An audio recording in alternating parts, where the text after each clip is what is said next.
একবার ভাবুন তো, উত্তাল সমুদ্রের ঢেউয়ের পাশেই যদি রূপকথার এক জাদুকরী দুনিয়া চোখের সামনে ভেসে ওঠে, কেমন হবে বলুন তো? ঠিক এমনটাই ঘটেছে দক্ষিণ কোরিয়ার ইয়োনগিল-দাই সমুদ্র সৈকতে।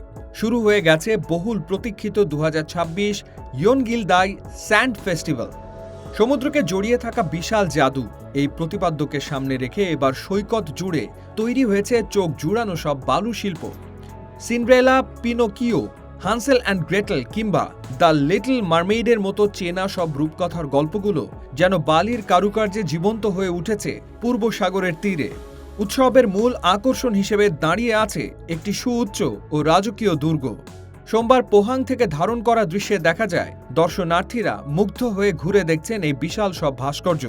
কেউ ক্যামেরাবন্দি করছেন শৈল্পিক মুহূর্তগুলো, আবার কেউ বা দাঁড়িয়ে দেখছেন নিখুঁত সব কারুকাজ। দর্শনার্থী পার্ক হাই সিউল মুগ্ধতা প্রকাশ করে বলেন, এত বিশাল সব বালুশিল্প একসঙ্গে দেখা সত্যি দারুণ এক অভিজ্ঞতা। সমুদ্রের ঠান্ডা বাতাস খেতে খেতে এগুলো দেখা দারুণ এক প্রশান্তি এনে দেয়, মনটাও বেশ ফুর্তিতে ভরে যায়। অন্য দর্শনার্থী কিম মাল সুক বললেন, নাতি নাতনিদের এই বালুশিল্পগুলো দেখাতে এনেছিলাম, কিন্তু এগুলো দেখে নিজেই যেন আবার ছোটবেলায় ফিরে গেলাম।